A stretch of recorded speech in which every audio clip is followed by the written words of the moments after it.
Je suis heureux de prendre la parole pour vous parler du projet de loi C-18. Nous avons entendu plusieurs Canadiens sur le sujet et j'ai écouté les discours que nous avons entendus en cours de route et en particulier aujourd'hui. Mes commentaires seront brefs en 3 parties. Je vais tout d'abord parler du but du projet de loi, du rôle du CRTC dans le projet de loi et des commentaires sur le contexte plus large. Le projet de loi C-18 vise à équilibrer le rapport des forces sur le marché de nouvelles numériques et ainsi assurer la rémunération juste et équitable aux médias et aux journalistes canadiens. Elle crée un nouveau cadre législatif et réglementaire. Par ailleurs, le projet de loi élargit le mandat et le pouvoir du Conseil de la radiodiffusion des télécommunications canadiennes, le CRTC. Le projet de loi rééquilibre les pouvoirs dans le marché des nouvelles afin qu'il y ait une compensation juste pour les médias et les journalistes afin de permettre aux intermédiaires comme Google et Facebook de négocier des ententes. C'est au cœur du projet de loi de négocier des amendements avec les médias canadiens afin de les autoriser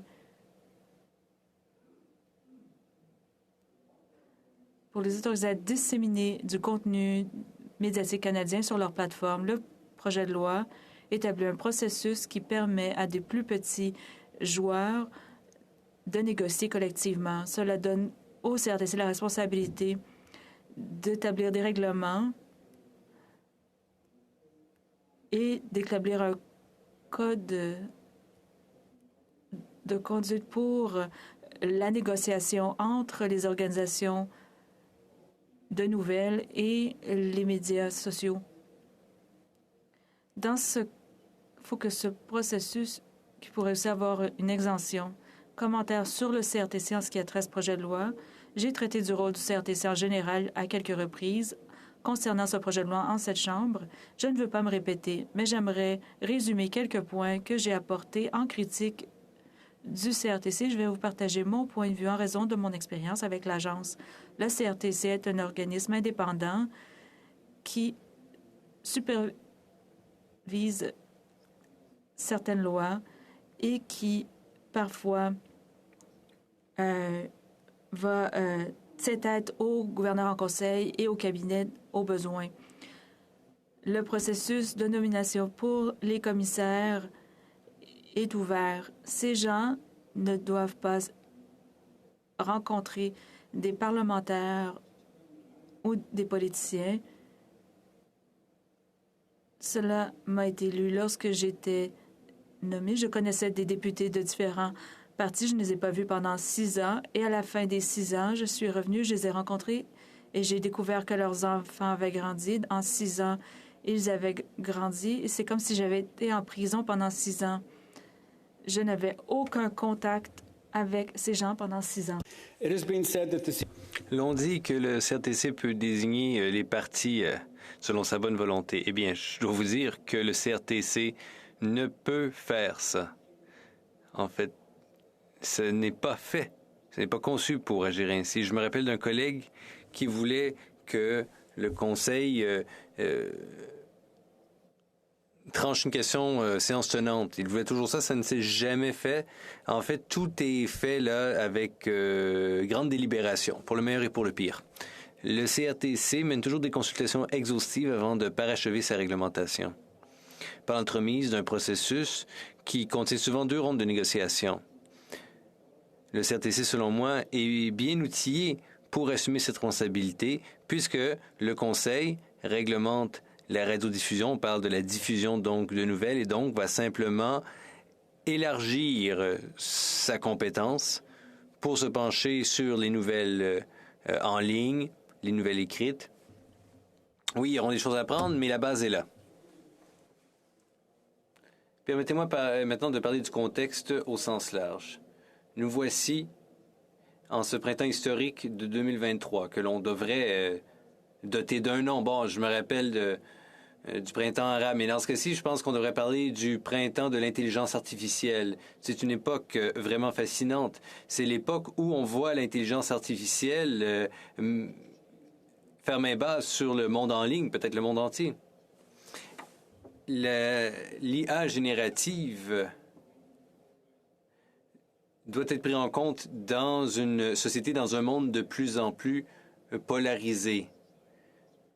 Les sociétés sont de plus en plus polarisées, tant ici qu'ailleurs, et c'est la raison pour laquelle un tel projet de loi est névralgique. Alors, est-ce qu'on est en train de défendre des anciens médias qui sont comme des dinosaures et qui sont menacés d'extinction? Peut-être, peut-être pas. Mais quoi que nous fassions, nous avons besoin de médias équilibrés, justes. On ne peut pas avoir que des nouvelles provenant de médias sociaux individualisés qui, on le sait, sont myopes, peu fiables et biaisés.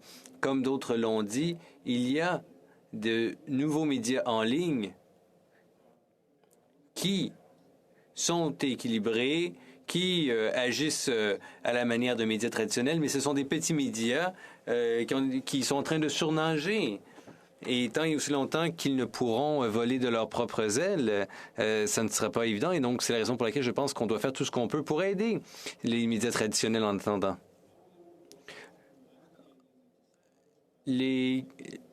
L'Internet crée souvent des vases clos plutôt que de réunir les gens, plutôt que de créer un dialogue ou un débat qui soit respectueux et juste. Les géants du Web nous menacent de conséquences. C'est une collision entre les multinationales et les gouvernements élus. Et donc, il faut que la démocratie tienne son bout.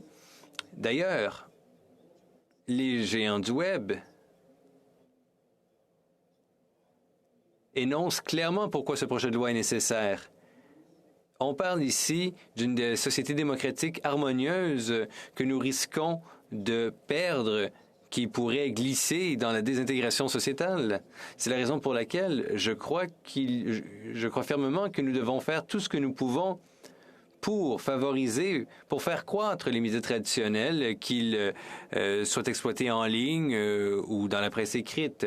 Il faut des médias justes et équilibrés. C'est important pour la démocratie qui est plus fragilisée maintenant que depuis des décennies. Merci, Madame la Présidente. Sénatrice Méville-Deschênes. Sénateur Rousseau. Le sénateur Rousseau, question?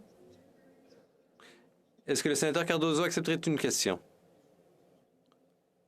On a peu de temps. Une question rapide, d'accord. Une question rapide, sénateur. C'est un compliment lorsque j'obtiens une question du sénateur Roussakos. Je suis content que vous voyez que c'est un compliment. C'est une question simple. Le gouvernement dit qu'il veut absolument aider les médias écrits et diversifier les médias régionaux. Pouvez-vous m'expliquer pourquoi le gouvernement, dans ce cas-là, dépense 140 millions de dollars, ne dépense que 2-3% de ses dépenses publicitaires dans les médias dits ethniques et que la plupart des achats se font au sein des grandes entreprises canadiennes. C'est pas moi qui décide des budgets, mais je suis pas en désaccord avec vous. Je pense que qu'est-ce qu'on tente de faire ici, c'est d'aider les médias. Je pense que une des questions que vous et moi avons posées aux témoins en comité, c'est qu'est-ce qui va se passer avec les petits médias, les médias des diverses communautés. Une chose qui m'a rassuré, ce sont nos témoins australiens qui nous ont dit que les petits médias ont obtenu de façon disproportionnée plus de ressources que les grands médias. Et voilà qui me rassure, dans une certaine mesure. C'est certainement quelque chose dont on va faire le suivi. Et une question névralgique qu'on a abordée de plein front dans nos audiences.